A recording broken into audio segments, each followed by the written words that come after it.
Good morning. Welcome to my channel. My name is Serena and I am your go-to guide for all things sensitive.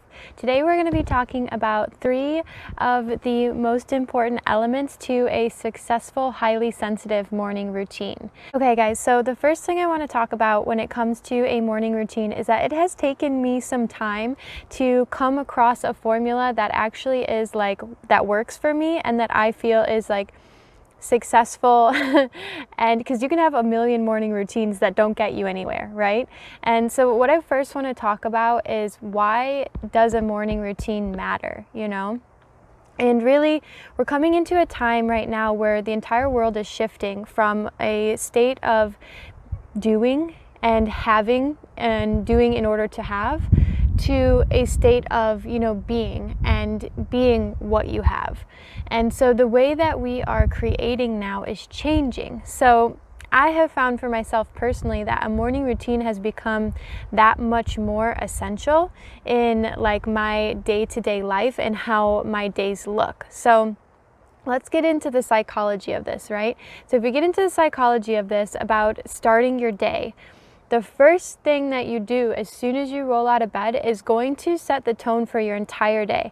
Now, I'm not saying that if you get out of bed on the wrong side of the bed, as they always say, if you get out of the bed in a bad mood, or you allow these, incessant thoughts to start running the moment you get out of bed. I'm not saying that you can't turn that around and still have a fantastic day. It just becomes that much harder, because the moment you're consciously aware that you are a human in this body, that's when you start creating. And that's really what all of us are doing all the time, is we're creating. And we're creating based on our thoughts, mostly our emotions and our actions.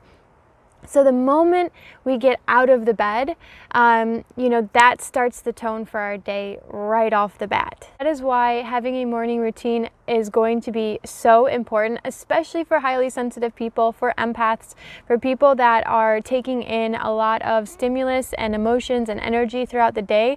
Getting your day moving on the right note and in the right energy and the right momentum is going to make an enormous difference for your day. So for me, my morning routines have 3 elements to them that I have found give me success throughout not only the day, but the entire week. And when I repeat them over and over and over again, I feel myself getting stronger and stronger, and I feel lighter and I feel more energetic all the time as I practice this morning routine more and more and more. And so the first thing is, I do something for the mind, the body, and the spirit. And those are the 3 things that I work. Now, these are going to be different depending on what works for you. So some of this might take a little trial and error. I can tell you what I do for myself, but for a lot of you guys, it's going to be figuring out what works best for you. And this can also be implemented into a bedtime routine as well, which I also do. So for me, the first thing is right when I wake up. Instantly, as soon as I can consciously realize that, oh, I'm awake, I'm in my body, I'm here in this room, I start to say gratitude to myself, and sometimes it's just silly things like, thank you for my legs, thank you for the sun that's shining, thank you for my breath, thank you for whatever it might be. I'll either do that, or I also will go into a space of just saying the mantra in my head. I love myself, I love myself, I love myself, I love myself, I love myself. And this brings me to an awareness within my body. And it also, the words that we speak have a certain frequency. So when we're expressing gratitude, that's a really high frequency. When we're expressing love, that's a really high frequency. Most empaths and highly sensitive people tend to struggle with self-esteem issues. So the moment when you the moment when you open your eyes and you wake up, if you are able to bring yourself to a place of self-love, that is immediately going to start your day on a really good note. The other thing that I like to do for my mind when I wake up is I like to meditate. So this doesn't actually have to be that long. I've seen people do it 5 minutes, 10 minutes, 20 minutes. Sometimes I'll switch around just depending on the amount of time that I actually have in the morning, or the amount of time that I, feel really called to it. Most of the time I meditate for 22 minutes. That's just me. It makes me feel amazing. It also helps clear my head.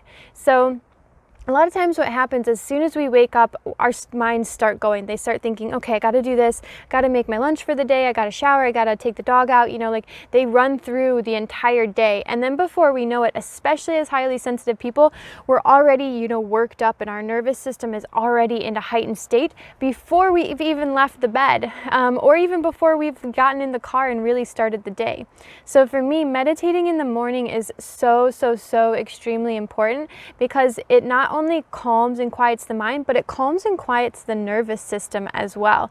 And if you struggle with being able to get yourself into a calm place, I recommend just starting with a few minutes. And if you're not somebody who likes to really just sit, you can also do different meditations, like, for example, a shower meditation is so super helpful in cleansing the energy and cleansing the body. And what you do in a shower meditation is, as the water's coming down on you, you just really put yourself presently in the feeling and the sensation of the water coming over you.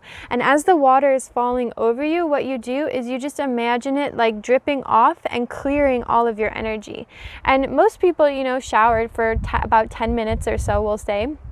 And so if you can do that and be present in your shower for 10 minutes, like, you're meditating right there. It doesn't have to be a super formal sitting with your fingers in a position and, it doesn't have to be super formal like that. It can be just bringing yourself to a place of presence. And that's going to be something that's also really good for your mind first thing in the morning. Number 2, so the second most important successful element for a highly sensitive routine is taking care of the physical body. So this can look a number of ways. For me, because my nervous system is at a heightened state most of the time from being highly sensitive, I like to do some sort of physical activity in the morning, because not only one does it get me in, like a movement state, it helps create momentum and it helps create flow. It also does a lot of other really good things for us, right? It brings our parasympathetic nervous system into play. So if we're taking big deep breaths, if you're doing yoga in the morning and you're taking big breaths, it helps wake your body up from that state of sleep to a state of like wakefulness and activity and productivity. And so with this, actually, what ends up happening is highly sensitive people can have a really hard time in transition spaces. So they have sometimes a hard time going from one activity to another activity. And bringing yourself into a place of movement can help you actually transition from that sleepy state to a wakeful state, because it's not only going to wake up your body, but the oxygen is going to also wake up your brain as well. So some people, even though I mentioned meditating as the first thing, some people will actually, they'll do their exercise first and then they'll go into a state of meditation after that. And that also works really well, because you're activating your body, you're waking it up, and then you bring it to a place of stillness. And this also helps with your body processes as well, and it helps calm the mind after being in a state of activity. So for myself personally, I find that my most favorite things are either walking, running, or a combination of those two, walking and running, and then yoga. Those are my most favorite things to do in the morning. Your tending to the body in the morning doesn't necessarily have to look like doing physical activity. Now, while that's really helpful, sometimes tending to the body is actually more like self-care. So sometimes it can look more so like making sure you get a big meal for breakfast if that's helpful for you. Sometimes it looks like fasting if that's helpful for you. So this is really all about knowing yourself and knowing your own system and how it works the most effectively. Number 3, the third most important thing to do for a successful, highly sensitive morning routine is to do something for the spirit or the soul. Now this also can look any number of ways. So I have a couple different things that I like to do, and sometimes I switch it up. I don't always do the same thing. But most of the time I do one of two things. I will go somewhere out in nature, like where I am now, and I'll sit and I'll just, be quiet. Or sometimes this will be in with stage number 2, which is the body stage, which is when I'm running or walking, and I'll just sit and appreciate nature. Sometimes I'll just take a leaf from a tree and, put it on my face. Or, of course, we all know the importance of hugging trees and sitting next to trees. So nature for me is a huge one, and that I find really, really nourishes my spirit. Nature also has an amazing way of cleansing our energy. So especially as highly sensitive or empathic people, our energy is constantly drained, and it's constantly trying to renew itself. So a lot of us, I find actually, if you live at home with a partner and you sleep in the same bed with them, I actually find when I sleep in the same bed as a partner, sometimes I'll absorb their energy overnight, and then I'll wake up feeling actually more tired and more groggy. So it's important for me to get a couple hours at least without anybody around, but I also find that if I have nature by me in the mornings, then that way I'm able to cleanse my energy so much better. And the type of nature that you're going to like is of course going to change. Some people it might be trees, might be water. Empaths are super attuned to water, so that can be very, very helpful, whether it's running water or still water. It could be a stream, it could be a river, it could be an ocean, or it could just be a lake or a pond. I used to live in a suburb, and I had a couple ponds, and I would just go and sit by the pond, and even that is just super, super nourishing, definitely cleanses the energy, and very, very helpful. The other thing that I would do for my spirit is I usually like to journal. So this one could be technically, I guess, considered for the mind or the spirit. But a lot of times I like to write in the morning. This is going to sound so cheesy, but I like to write in the morning a love letter to myself. And a lot of times I will first, after my meditation, I will connect to my higher self, and then I will start writing a love letter from my higher self to me for whatever I might need to hear that day. So I'm actually going to be creating a meditation, and I will link it at the end of this video, or I'll also link it up here.